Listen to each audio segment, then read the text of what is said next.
We continue now at the top of Daf Lamed Gimel Amud Beis in Meseches Yevamos. This is Yevamos Daf 33b. On the previous Amud, the Gemara was discussing various cases where Rabbi Chia and Bar Kapara argue whether you're Chayev 2 or you're Chayev 1. Rabbi Chia says you're Chayev 2, and Bar Kapara says you're Chayev 1. And the Gemara relates it to the machlokas between Rabbi Yossi and Rabbi Shimon by a case where you have a situation of Eishes Ach and Achos Isha. So Rabbi Yossi says you're Chayev 2 in that case for both Eishes Ach and Achos Isha, and Rabbi Shimon says you're Chayev 1. Again, it's based on the basic concept of Ein Isser Chalal Isser. You're Chayev only 1 in a situation of Eishes Ach and Achos Isha. And so the Gemara in the previous Amud explained that the machlokas between Rabbi Chia and Bar Kapara is within the shita of Rabbi Shimon. In other words, within the shita of Rabbi Shimon, that by Eishes Ach and Achos Isha, you're Chayev 1. So the question was, in these other cases, for example, you have a situation of, let's say, a Zor in the Beis HaMikdash, and he's doing the Avodah on Shabbos, or other cases like that. In those particular cases, so what would be the halacha? And that's the machlokas between Rabbi Chia and Bar Kapara. Bar Kapara says that still Rabbi Shimon would maintain that you're only Chayev 1, and Rabbi Chia says you're Chayev 2. And so the Gemara said, well, according to Rabbi Chia, how does he understand what Bar Kapara was saying? Because Bar Kapara actually took an oath and said, so it was taught to me by Rebbe that you're Chayev 1.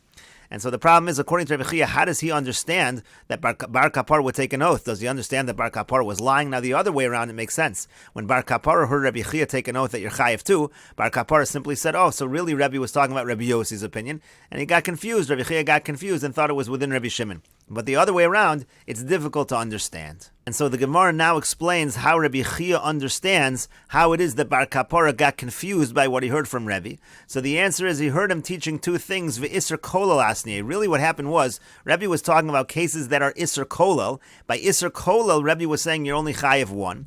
V'alibad Rabbi Shimon, and it was following Rabbi Shimon. Rabbi Shimon says any situation where you have two isurim, and the second isser is something that we call isser kolal. As we mentioned in the previous Amud, there are some things called isser mosif, some things called isser kolal. So he told him within Rabbi Shimon, he heard from Rebbe that it was an isser kolal, you're chayev 1.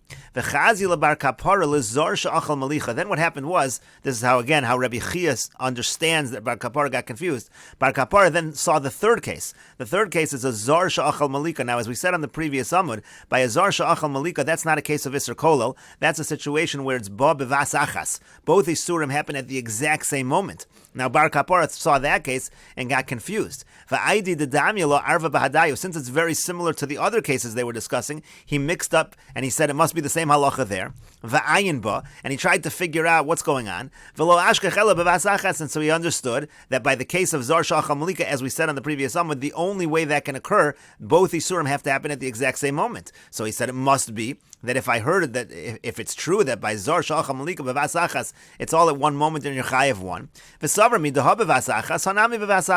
And he thought, okay, just like this case of zor she'achal malika, just like that case it all happened at once, so too the other cases we're discussing, it must be that it all happened bevas achas. And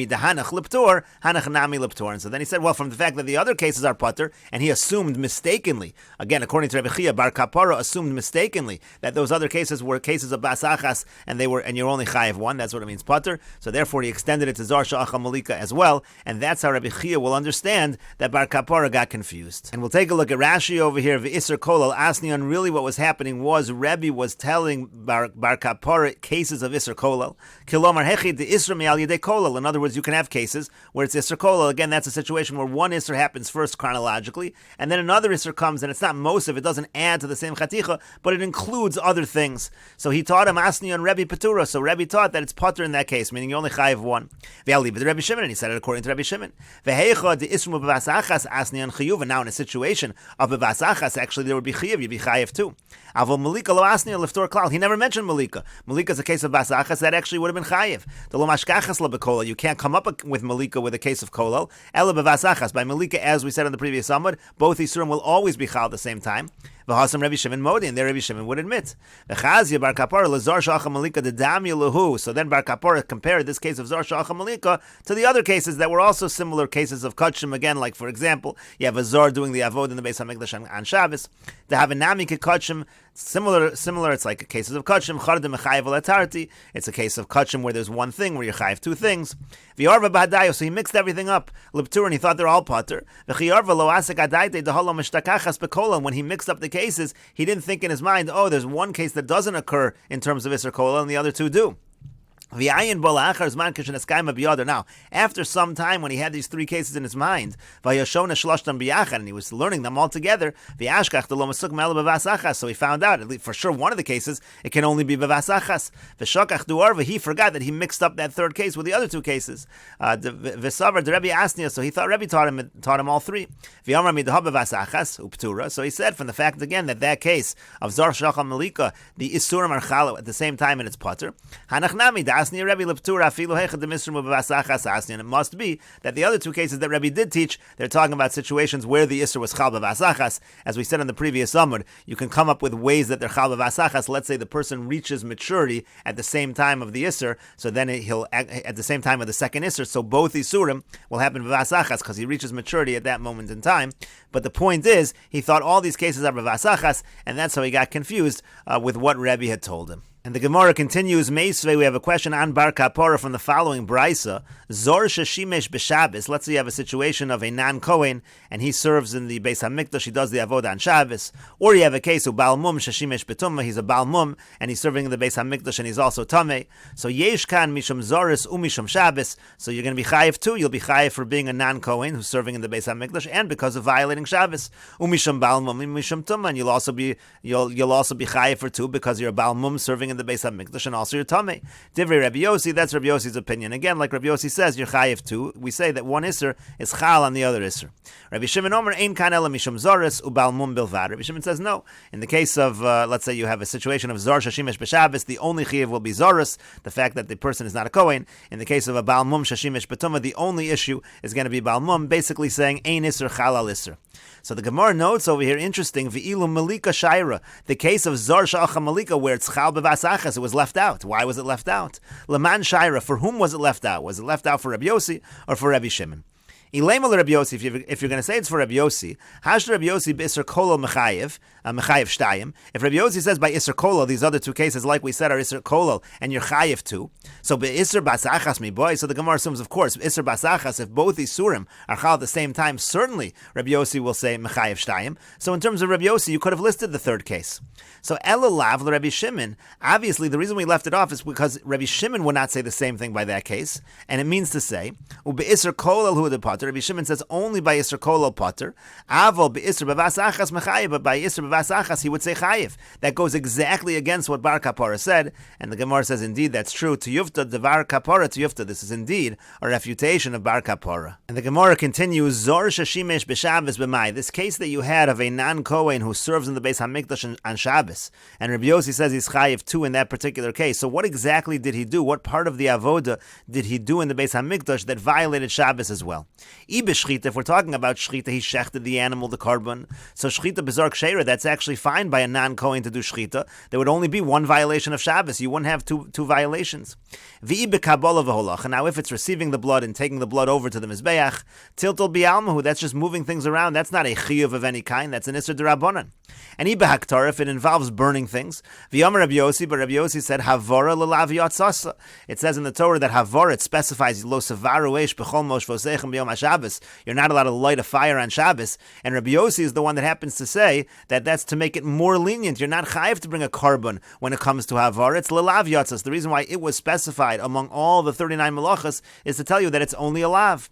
And so we still need to find the case where if you do it, let's say b'shogeg, you're going to bring a carbon so that we can have Rabbi Yossi's psak that you have to bring two karbanos by a zor shashimesh b'Shabbos. And so the Gemara answers, Amar Rav Acha bar Yaakov. Rav Acha bar Yaakov says, b'shchitas paro shel Kohen Gadol. We're talking here about the shechting of the par of the Kohen Gadol. Uchedivrei ha'omer shchitas paro shel Kohen Gadol b'zar psula. This is talking about the par of the Kohen Gadol on Yom Kippurim, and there's an opinion that says that the shchita of the par of the Kohen Gadol on Yom Kippur cannot be done by a zar. It has to be done by the Kohen Gadol, cannot be done by a non-Kohen. But the Gemara says that's not a good answer. If so, my ir yazar, so why does it have to be a non-Kohen? Afilo Kohen Hedyot Nami, even a Kohen Hedyot, a regular Kohen, is not allowed to shech the par of the Kohen Gadol on Yom Kippur. So you didn't have to give a case of a zar that does the avod on Shabbos. You could have given a case of a Kohen Hedyot that does the avod on Shabbos if we're talking about the par of Kohen Gadol.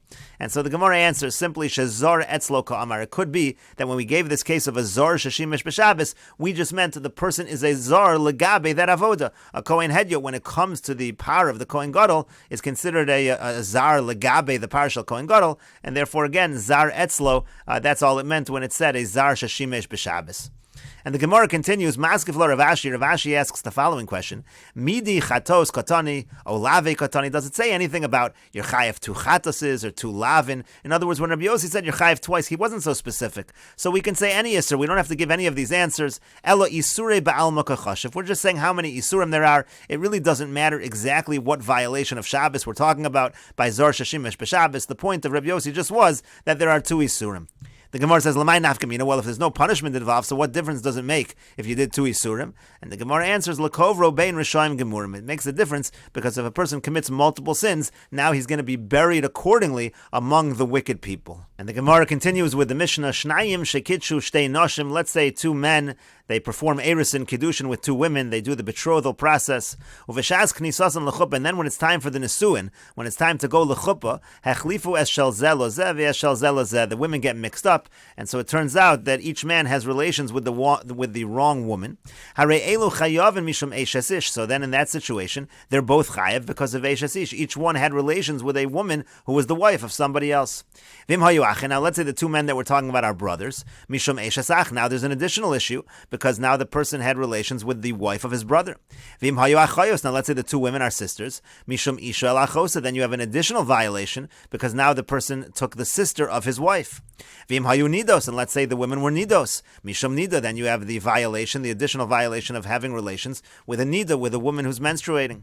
Umafrishin osan shalosha chadashim. Now the Mishnah says, after this incident occurs, we have to separate them from their husbands for 3 months. Shema mu'ubarusen, because maybe they became pregnant, and it's a situation, maybe if they became pregnant from the adulterer, so to speak, then we have a situation of mamzerus. We have to know that that child is a mamzer. Now let's say the women were minors and they couldn't have children anyway, so machzirim osan miyad, then we return them to their husbands immediately. And if they are daughters of kohanim, nifsalu min truma, then they are pasul from truma. And Rashi over here says, Umafrishin osan gimel chadashim shelo lachzor lebalein. We separate them for 3 months, meaning they shouldn't return to their husbands. Shema mu'ubarusen, because we're afraid maybe they got pregnant with this act of relations with the person that was not their husband. Uveneim mamzerim, then their children are mamzerim. Uvo'inon havchana bein zera kasher lezera pasel. We need to be able to distinguish between the kasher children and the pasel children, so we need to know who this child came from. Shelo yislu ha'uvrim bebalein. We don't want people to think that the baby really belongs to the husband and it wasn't a product of adultery. In this case, it may have been a product of adultery, so we separate them for 3 months from their husband, so that if they're pregnant, we're going to know the source of the pregnancy. Im hayu kohanos, then it said at the end of the Mishnah, if they're the daughters of Kohanim, they're pasul from Truma, Begemar Mefarish. Rashi says that will be explained in the Gemara. And the Gemara says, hechlifu, they switched, and that sounds like they switched it on purpose. In other words, the men on purpose took the women who were not really their wives. Midi birshi askin, are we talking here in the Mishnah with wicked people who would do that? Vesuin further, hadatani Rabbi Chia, what about that which Rabbi Chia taught on this Mishnah? Harekan sheish esrei chatos, he goes through the calculation and says in this Mishnah there are 16 carbon chatases. Ibemezid miga carbon. If we're talking about where they did it bemezid, you don't bring a carbon for doing something bemezid. So why is he saying that? And Rashi over here says, sheish esrei chatos l'chol echad arba, each individual in the Mishnah is bringing 4 chatos, so it's 4 times 4, it's 16. It's going to apply both to the men and the women, like it says the kares applies to both. Nefashosa osos, when you have a situation of arayas, it applies both to the man and the woman, the kares, and the chatos, the carbon chatos as well. But the point is that from the fact that Rabbi Chia is talking about a carbon chatos, again, if it was b'mezid, miga carbon, there wouldn't be a carbon b'mezid, yet the Mishnah says hechlifu, it sounds like it's b'mezid. So Amar Rav Yehuda says, Tani huchlefu, you should change the text of the Mishnah. It's not hechlifu, but it's huchlefu, meaning they got mixed up, but it was by mistake. Gemara says, Hachinami mistabra, makes sense that way, the katani seifa, because if you look at the end of the Mishnah, it says, Imhayu ketanos she'enan ru'yos leile, that if they're minors and they're not able to have children, machzirin osan miyad, so then we return them to their husbands immediately. Now, v'i b'mezid, now if this whole thing happened on purpose, misharia, is it permitted to go back to their husbands? The general halacha is asr labal and asr laboel. When a woman commits adultery on purpose, she's forbidden not only to the adulterer, but she's she's also forbidden to her husband. So if the Mishnah was talking about b'mezid, it would make no sense to say that if they're katanos, if they're minors, they're allowed to go back to their husbands. It was b'mezid. It should be a case of adultery. They're not allowed to go back to their husbands. To that, the Gemara says, halo kasha. No, that wouldn't be difficult, because pitoi katana ones ninu, because when you seduce a minor, that's the same thing as rape. The onus be Yisrael mishra shari, in a situation of rape, when you're talking about a Yisrael, as opposed to a Kohen, so in a situation of rape, that is not considered a kind of adultery, where you cannot go back to your husband. On the contrary, she would be allowed to go back to her husband. So that would answer the end of the Mishnah, where it said the katanos could go back to their husbands. But the Gemara still says, Ela de Katani, but what about the part of the Mishnah that says, Mafrishin osan shlosha chadashim shema mu'barosein? It says that we separate them from their husband for 3 months because maybe they're pregnant. Halav mu'baros, but if it turns out that they're not pregnant, Sharian, they would be permitted to go back to their husbands. As Rashi says, Mafrishin osan shema mu'barosein, ula achar shlosha chadashim mutaros. After the 3 months are over, they go back to their husbands. Afal gav shegadolosein, and here we're talking about adult women, we're not talking about minors, so you can't give the answer that the seduction is considered like rape. So what are we going to say in this particular case? Again, halav mubaros sharian, if not for the pregnancy issue, they're permitted to their husbands. The ibemezid mishari, if this whole thing happened on purpose, would it be permitted for them to go back to their husbands? Of course not. Elalav, rather, is it not? Shma mino huchlafu, shma mino. You see from here that the Mishnah, the proper text, should not be hechalifu, but should be huchlafu, that they got mixed up, they got switched by mistake. And we'll continue with this discussion in the next video on Daf Lamed Dalid Amud Aleph.